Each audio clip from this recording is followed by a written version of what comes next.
Hi, welcome to the Macabre Emporium. Let me get my emotional support cat. Okay. To be quiet and keep the kids quiet, since he was getting anxiety and he didn't want to kill children. Gertrude's daughter even got to join in on what they considered fun. Tell us about the giant turtle. Alan never showed up, nor was he ever heard from again beyond that point. Welcome back to Macabre Emporium. This is episode 29 and part 3 of what should have been a 2-part episode, but wound up becoming 3. Yes. And just because a plethora of knowledge, I guess you could say just dropped in my lap, basically, is what turned this into a 3rd-part episode. This is probably going to be the one time I issue a trigger warning. This entire episode is going to have a heavy involvement of details of child death, so if that's going to bother you, it might be best you do not listen to this episode.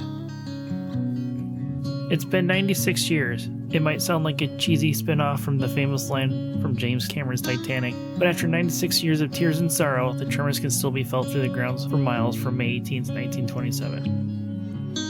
96 years, the sound of shattering glass, crumbling bricks can still be heard.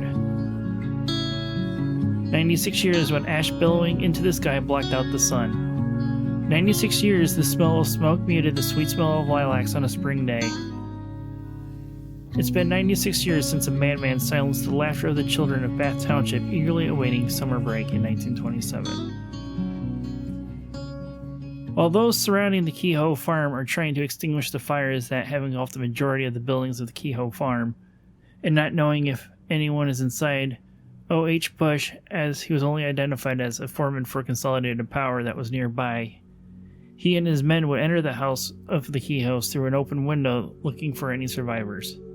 With no response from anyone inside as they called out, they decided to save what they could from the Kehoes before fire consumed the entire house.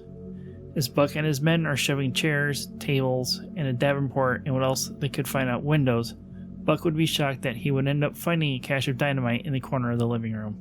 Without even thinking about the consequences, he scooped up the dynamite up by the armful and passed it out to his men outside. With the room filling with smoke, Buck would finally order his men outside of the house. 3 more of the Kehoe's neighbors would show up due to seeing the farm on fire to help render aid wherever they can. One of the linemen would come running out of the house, yelling, "My God, there's enough dynamite in there to blow up the county." While across the road, at the Harts, they are trying to save their own barn as the embers from Kehoe's fires are drifting across the street and landing on their barn.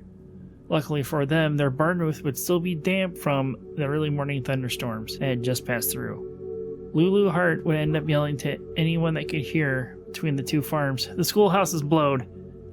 Buck and his crew would quickly realize that they would be needed at the school more than they are here. George Hall would think of his own 3 children that had attended the school. He and the linemen would shift their focus onto the school. At approximately 8:30 a.m., 15 minutes before hell would be unleashed on Bath, Frank Smith and the repairman only named as Mr. Harrington would enter the school's pump house so Harrington can start his work. And without any warning at 8:45 a.m., a deafening roar filled the basement, knocking Harrington against the wall. Frank Smith, being able to keep solid footing, would ask, "God's sakes, what happened?" As one of the 2 500-pound caches of explosives would detonate under the north wing of Bath Consolidated School, with enough force to cause the walls to jump 4 feet in the air and come crashing back down on the foundation. This would end up causing the 2nd floor and the roof to collapse on the 1st floor, and the outside walls to buckle outward from their original construction. Followed by silence other than the debris hitting the ground, and then the sudden screams of those trapped inside would fill the air. As Gunticus turned the page, the elf touched the golden apple. As his fingers curled around the fruit, an enormous roar shook the building. The western wall of her classroom would explode inward, smashing the empty desks that sat waiting for their assigned students. If she had not given it to her children earlier, they would have been crushed under the rubble of this wall. That story saved their lives that day. As this bomb detonated, 1st grade class of Bernice Sterling is doing their morning exercises as they are marching around their classroom before they are tossed like rag dolls, slamming into walls, crashing through windows. As the rest of the school was rocked by the explosion during final exams for seniors taking place in the assembly hall, being conducted by Superintendent Hawk, he would notice lights swinging wildly before one broke loose and smashing as it hits the ground. As Hazel Weatherby's classroom comes crashing down, she would do her best to shield her students, pulling 2 of them into her arms. Not only did this bombing have major side effects on the schoolhouse, it did the neighborhood homes as well. Windows of nearby homes would be blown out, and the sound of the explosion would be heard for miles around Bath. Dottie Cushman would recall that when drawing water for his horses, they would become spooked by the thunderous sound, causing his horse to rear back and leaving their eyes filled with terror. It was louder and more intense than the thunderstorms that came through that night before. Several other farmers experienced the same thing, causing some horses to break free from their plows. Mrs. LaHall Warner, that lived just 1 block away, would be pelted by glass from her porch window that she was hanging new curtains for that morning. She would end up running outside after this happened and unfortunately would witness the roof collapse on the north wing. Sophomore Sylvester Barnard would be heaved out of a window from the blast. Even though hitting the ground with a heavy thud, he managed to pick himself up. Witnessing the bodies strewn in every direction in front of the school, some were dead, some dying, and some lying in pain before he would pass out. Principal Huggett and the seniors would feel the church next door be rocked by the blast. Empty pews of the church would begin to roll over while Huggett steadied himself on a nearby desk getting his bearings, as he and 2 students run from the building, seeing a cloud of dust where the north wing once stood.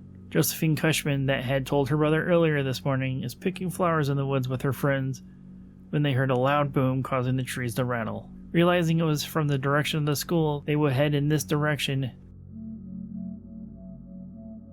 As they rounded the corner of the nearby gas station, an unknown man would shout to them, "Hurry up! The school has blown up!"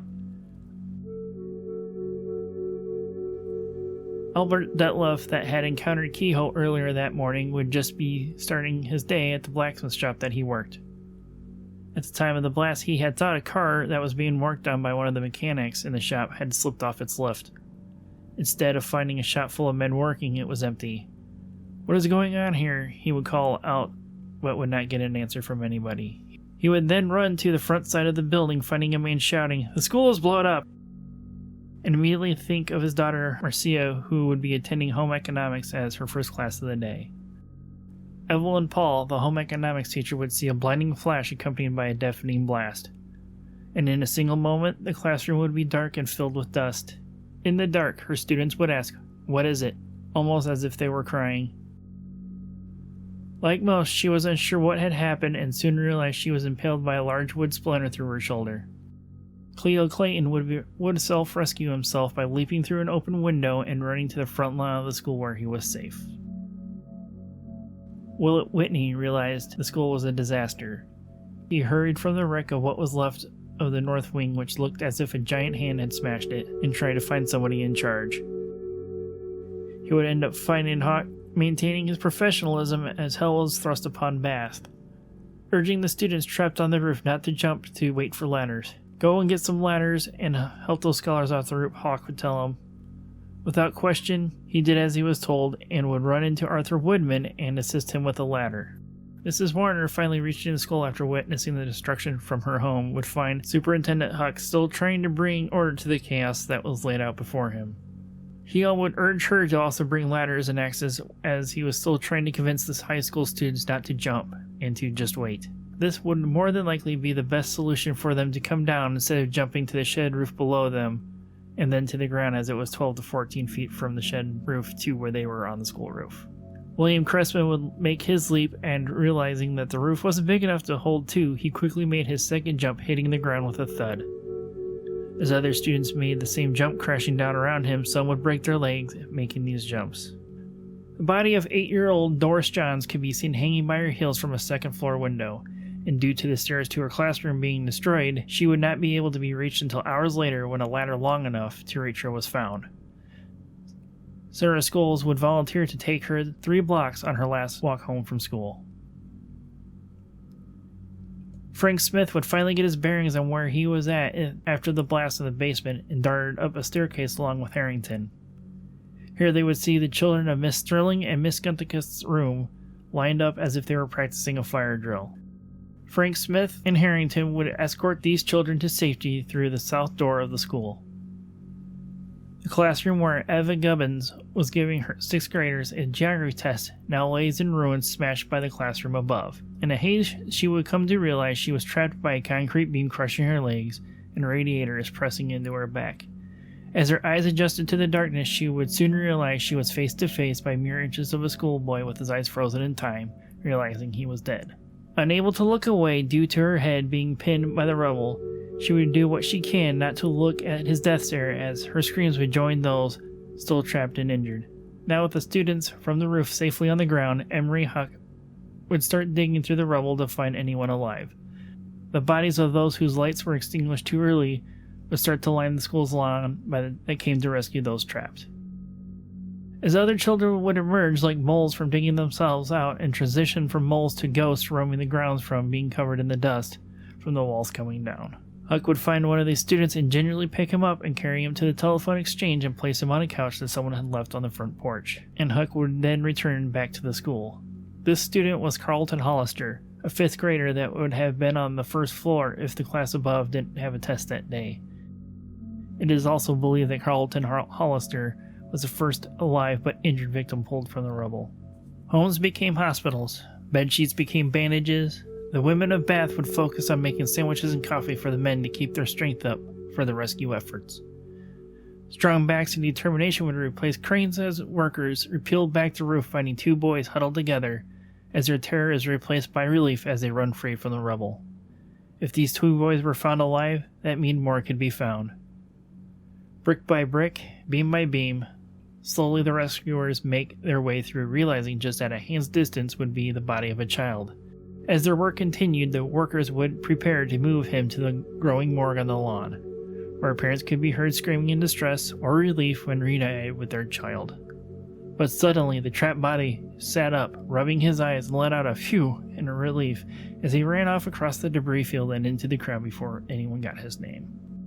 Even with 17-year-old Lenora Babcock inside the telephone exchange calling every surrounding town for help, the chief security officer of the Fisher Body Plant in Flint, Michigan, would also end up calling his superiors and those of REO Motors to send every man that you can to Bath, making them teammates for a day and not competitors in the automotive industry.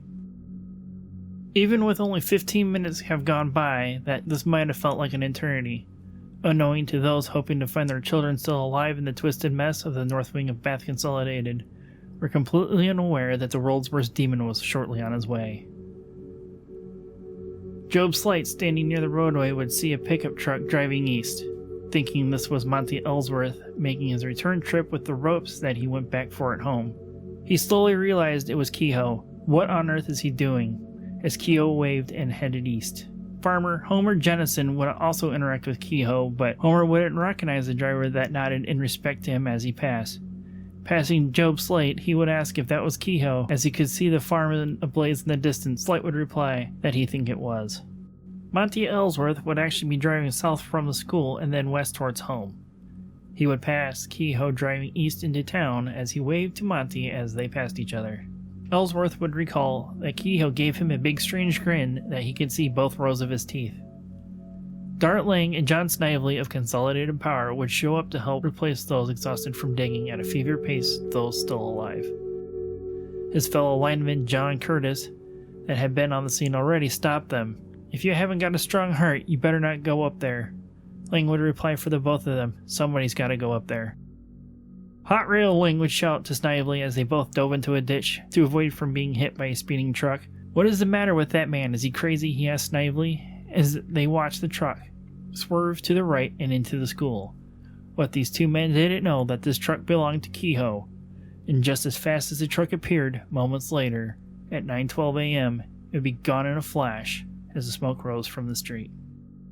Different variations on what happened next 30 minutes later after Kehoe had pulled in with his truck at the school. What most likely did happen has been pieced together by eyewitness accounts and news reports.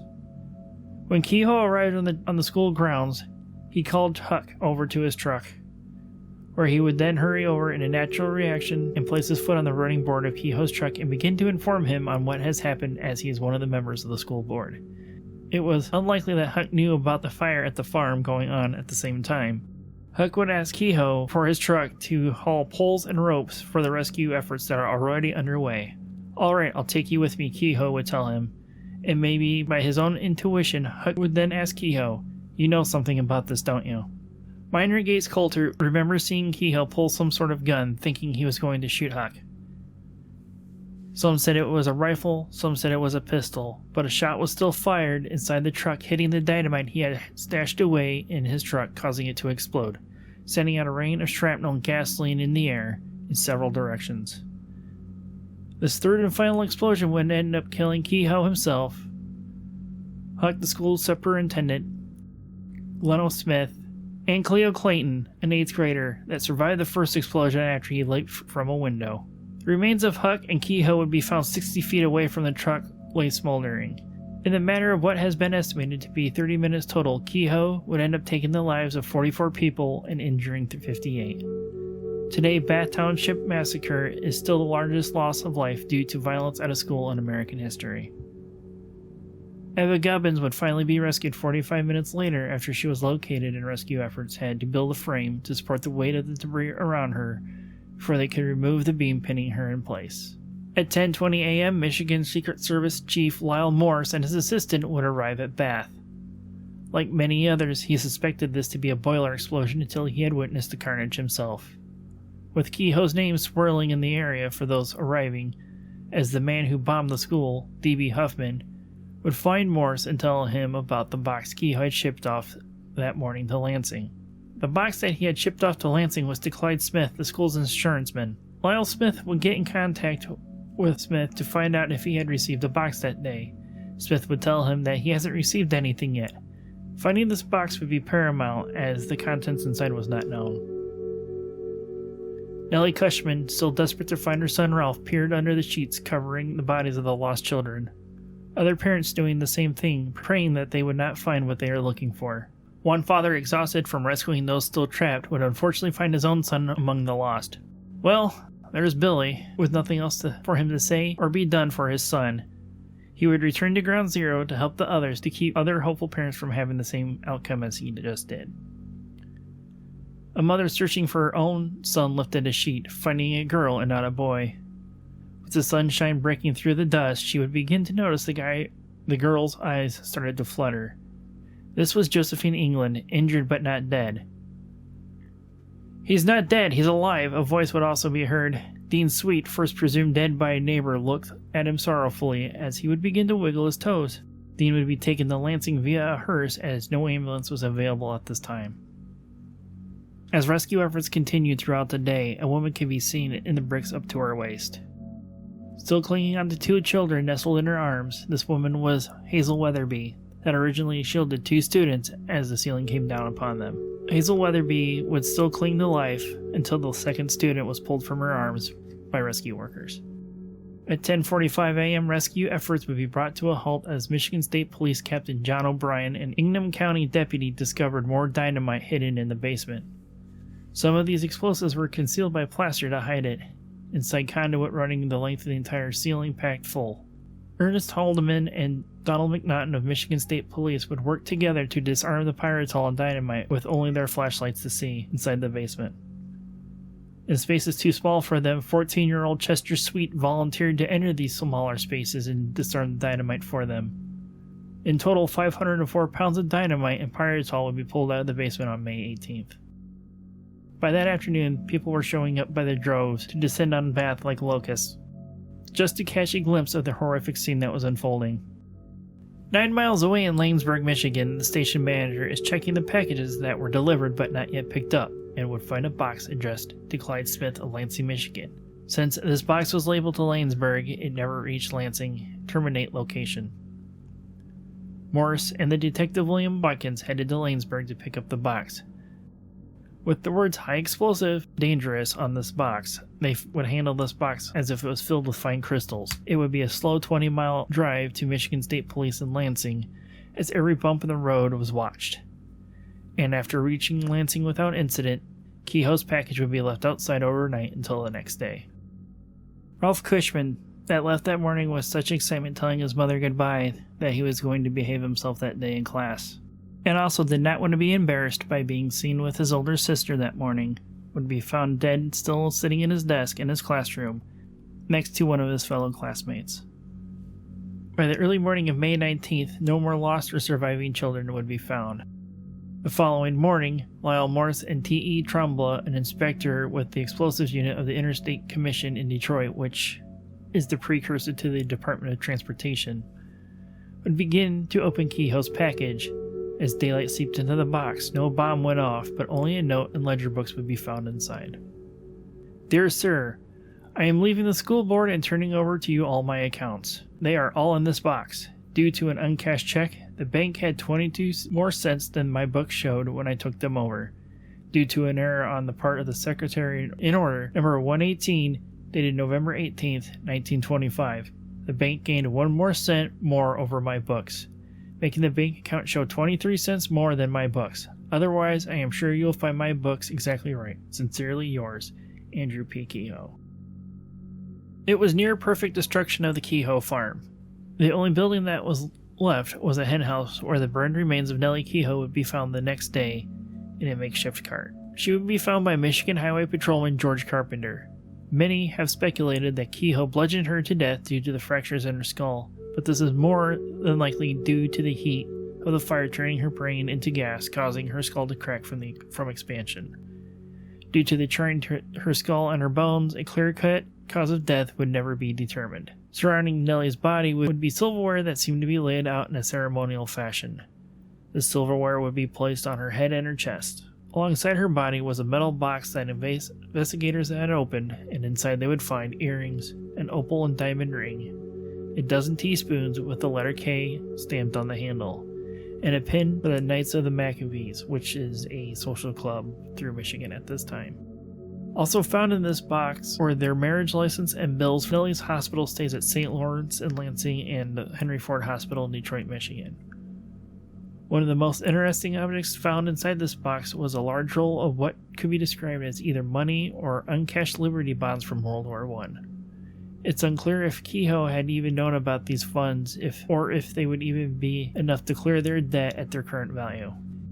Kehoe had also girdled the trees, which is used to control the overgrowth of trees or help take down a tree faster if it's needed. Along with this, he would also cut the grapevines down at their base and place them back as if nothing was wrong with them. He took special care to make sure that nothing could be saved. Kit and Champion, the 2 horses he originally tried to sell to his neighbors, were burned to nothing but bones inside what was left of the barn, as Kehoe had tied their legs together so they could not escape the flames. Law enforcement officers would find Kehoe's last words stenciled on a piece of wood attached to the fence along the property reading, "Criminals are made, not born."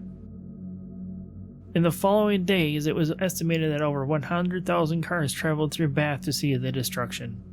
Postcards would be made and sold with a crudely drawn picture of Andrew Kehoe on them, with a picture of the front half of his truck as the main focus.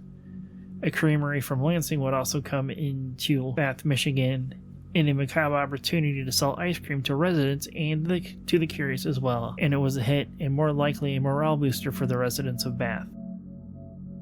Traffic would get so bad by that Sunday it would be stretched out to 9 miles outside of Bath. Michigan State Police finally had to turn the curious away as it made it impossible for American Red Cross workers to make it into Bath even with a police escort. Outside of Bath, Michigan, the world would quickly come to know about the Bath Township disaster due to newspapers flying in their photographers and news reporters in nearby fields surrounding Bath, Michigan. And as fast as the world would know about it, it would be swept away to the second page of newspapers due to Charles Lindbergh completing his transatlantic solo flight on May 20th, 1927, 2 days later. In the summer of that same year, life still had to go on, and along with this, so did the cleanup with the school. Almost exactly 2 months later, an additional 200 pounds of dynamite would be found by cleanup workers. But now, with the school in ruins, the children of Bath no longer have a school to attend next year. The City of Lansing, Michigan School Board would offer education free of charge to the families of Bath, which they politely turned down. Bath would not only be a community, but you could say it became a family on May 18th, 1927.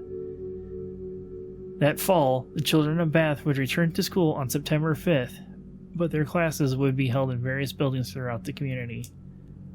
Classes were held in a grocery store, the town's drugstore, firehouse, barbershop, barns, homes, garages, offices, and even the community hall months before that their classmates would be held for their families to claim when it was a temporary morgue.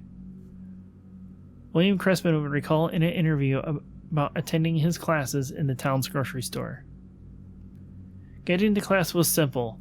Enter the store, walk around the pickle barrels and rows of dry goods, and take a seat and begin learning. But on a windy day in the middle of a lesson, the classroom door would slam shut. It made a loud bang like dynamite. I instinctively ran for the door, my legs pumping furiously as hard as they could. I don't know how I got out of the building, but somehow I did, and I was safe outside. When I was catching my breath, I turned around and the store was still intact. I later realized when the door made that sound, everyone else bolted out of there. Also, the same fall reconstruction would begin on the north wing after it was demolished and removed. Lansing architect Warren Holmes would donate the plans for the rebuild and be approved by the school board on September 14, 1927. The following day, Senator James Housen presented the people of Bath with a personal check of $75,000, equaling out to $1.3 million today in 2023, for the construction fund for the new school. August 18th, the following year, Bath Consolidated School would be now known as the James Housen Agricultural School. The newly rebuilt school would be used until it was no longer suited for the needs of Bath Township in 1975. Until 1975, when Bath Township would switch over to a newer building, you would be greeted by a silent visitor, a bronze girl with a cat tucked under her arm, and she would be a representation of all children, the face of the future, and a rebirth of hope and resilience. This bronze statue is created in the memory of the children that were lost and can still be seen today when you visit the Bath School Museum in Bath Middle School across the street where the original Bath Consolidated School once stood. This statue was paid for by the school children of Michigan by sending pennies to the University of Michigan, where it was created by sculptor Carlton W. Angell. The graduating class of 1927 would finally receive their diplomas and their commencement ceremony with the class of 1977, 50 years later after they were supposed to graduate the first time. This same year, the grounds where the school once stood would be dedicated as the James J. Housen Memorial Park, dedicated to the victims of the Bath Township disaster. Currently, there are plans to redevelop the park focusing on the victims of May 18, 1927 with a more permanent exhibition of the school's history and disaster. With the cupola reaching almost 100 years old, the Bath Museum community is wanting to bring it indoors to preserve it for generations to come. The building's exterior will also match the original Bath Consolidated Schoolhouse. In memory of those that are lost, Sarah is going to read you each of the names of those lost because of this tragedy. 8-year-old Arnold V. Bowerly, 14-year-old Henry Bergen, 11-year-old Herman Bergen, 11-year-old Emily M. Bromant, 12-year-old Robert F. Bromant, 12-year-old Floyd E. Burnett, 8-year-old Russell J. Chapman, 8-year-old F. Robert Cochran, 7-year-old Ralph A. Cushman, 11-year-old Earl E. Ewing, 10-year-old Catherine O. Foote, 9-year-old Marjorie Fritz, 9-year-old Carlisle W. Geisenhaver, 8-year-old George P. Hall Jr., 11-year-old Wilma M. Hall, 12-year-old Iola I. Hart, 11-year-old Percy E. Hart, 8-year-old Vivian O. Hart, 30-year-old teacher Blanche E. Hart, 12-year-old Gayland L. Hart, 9-year-old Levere R. Hart, 12-year-old Stanley H. Hart, 13-year-old Francis O. Hopner, 13-year-old Cecil L. Hunter, 8-year-old Doris E. Johns, 8-year-old Thelma I. McDonald, 13-year-old Clarence W. McFerrin, 8-year-old J. Emerson Medcoff, 13-year-old Emma A. Nichols, 12-year-old Richard D. Richardson, 12-year-old Elsie M. Robb, 10-year-old Pauline M. Schertz, 20-year-old teacher Hazel I. Weatherby, 10-year-old Elizabeth J. Witchell, 9-year-old Lucille J. Witchell, 8-year-old Harold L. Woodman, 10-year-old George O. Zimmerman, 12-year-old Lloyd Zimmerman, 8-year-old G. Cleo Clayton, 33-year-old Superintendent Emery E. Huck, 74-year-old retired farmer Nelson McFerrin, 33-year-old postmaster Glenn O. Smith. 3 months after this tragedy, 10-year-old Beatrice P. Gibbs succumbed to complications from surgery caused by this event. Today, if you look closely through the grass in the park, where the families of Bath now gather in celebration instead of mourning as they wait for the news of their children, and the sounds of children laughing is now filling the air instead of those crying in pain, you can still see the foundation where the school once stood, like a scar that has healed.